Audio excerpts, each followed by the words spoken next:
When is Glycerine by Bush going to be in there? That's what I want to know. Oh, God. That Glycerine. song is so bad. Don't let the days go by.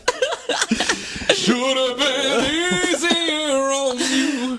I couldn't change, though I wanted to. Oh, Gavin Ross. Their first CD, Bush's, I think is listenable. Is that song on there? I don't know. Okay. What about Cumbersome? Where's that song? Get some Collective Soul in there. Some Seven Mary 3. Can we get Cumbersome on there? Jeez. Collective Soul, yes. Gel. I loved Collective Soul. There was so much bad music in the 90s. Oh, whatever. There was so much. Silverchair. There was a lot of great music. Silverchair, yeah. There was a lot of great music. He had too. anorexia. Who did? The lead singer of Silverchair. Really? Yeah. They were like young and Australian, weren't they? Yeah, young and Australian. I worked in a music store in that era of music. Yeah. It was kind of like that movie Empire Records, except no women. Oh. That was the best part of that movie. I know. I shaved my head, though.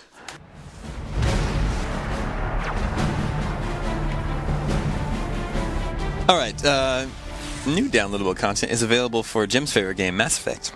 Yay! Called Pinnacle Station. It's kind of came out of nowhere. It was a little under the radar, not too much hype around it, and maybe it's because it's not very good. Piece of crap. Your roommate, one Eric Brudvig, gave it a 5, which is the IGN equivalent of saying meh. It's bad.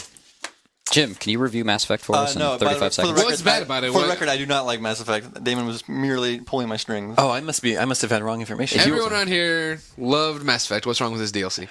Eric Brudvig says, and I quote, Pinnacle Station is uninspired, poorly constructed, and offers none of what made Mass Effect a great game in the first place. Skip this, lest you want to sully your anticipation for Mass Effect 2. Jim, what's the one thing wrong with Mass Effect off the top of your head? Loading. Loading, right. What's another thing that you think of? Textures never load. Textures don't load, right? Yep. Space. Space. Space.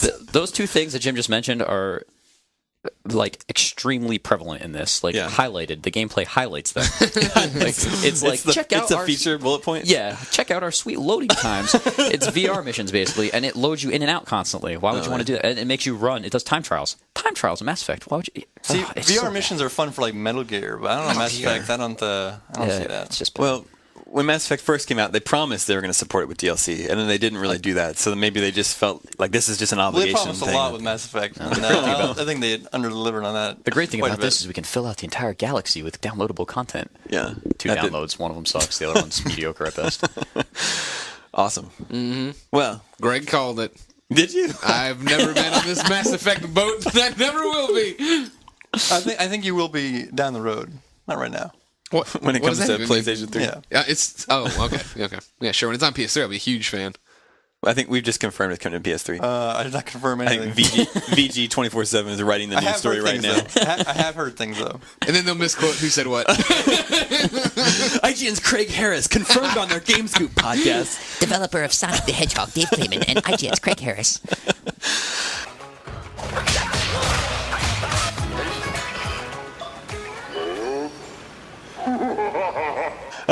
Invincible Tiger was released on XBLA and PSN. Booyah!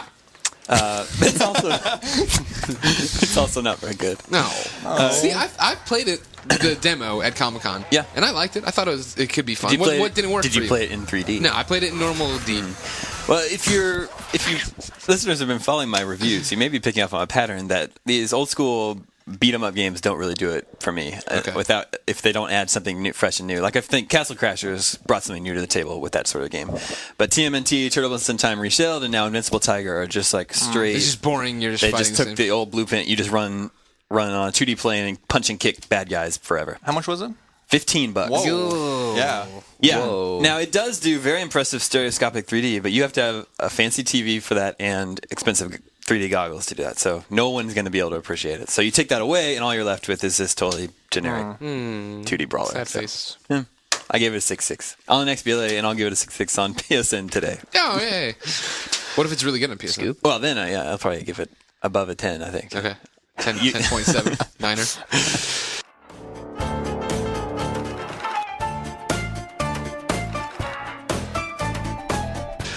We also found out that the Misadventures of PB Winterbottom will be coming to XBLA early next year. Name. I have no idea what that is. You don't know if you remember this game from E3 2007. It was part of the indie showcase, kind of a Braid style game. It's presented like a silent film, all in black and white. Oh yeah. I remember a bunch of people were like, "Oh, it's it's so amazing in style." It's not over until you've gobbled each and every cobbler. Yeah, that's puzzles. Everybody that basically is sad that adventure games on PC don't get popular anymore look at a game like this and they're like, "Oh, it's back! PC gaming vindicated." Nah. Well, it's more of a Braid style like puzzle game. You can rewind time. Make copies of yourself and use those copies to collect all the pies in each level. Kind of an action puzzler. So it's like Blinks. Yeah. Hillary and I were playing it this week. It's going to be good, but it's going to be a very hard game. I think Braid was in the way that Braid was hard. Sort of thing. Greg, tell me about Ratchet and Clank: A Crack in Time. I just put up a preview about it, and it has space in it. And this is a big deal because normally I don't like space, but I like space in this one a lot. I'm very anti-space. Mass Effect for space. Yeah, that's my number one complaint. That was. Wait, why do you hate space? It's boring. I hate getting off Earth. When you leave Earth and you go into this giant vacuum of nothing, and there's all these planets around that you should be able to explore, but you can't. You just go to one place. You just need to, improve your horizons a little bit. Mass Effect. Expand your horizons. Mass Effect, I'm on the whatever. What was the Citadel, right? That's the big... Pinnacle Station? Yeah, right? What? And there's like 3 other normal humans and this freaking alien thing that looks like some kind of octopus. And it's asking everything. Everything it says like a question. What's emotion? It tells me it's emotion. Giant empty rooms. What is happening? I don't know. So bad. Such a bad game. You're a xenophobe.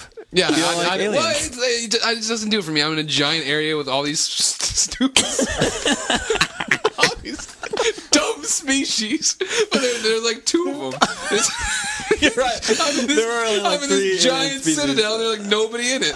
What the hell? Where's all the other aliens? Where's the room with the Where's the band? Yeah. Where's Star Wars? Ratchet and Clank Future. Yeah.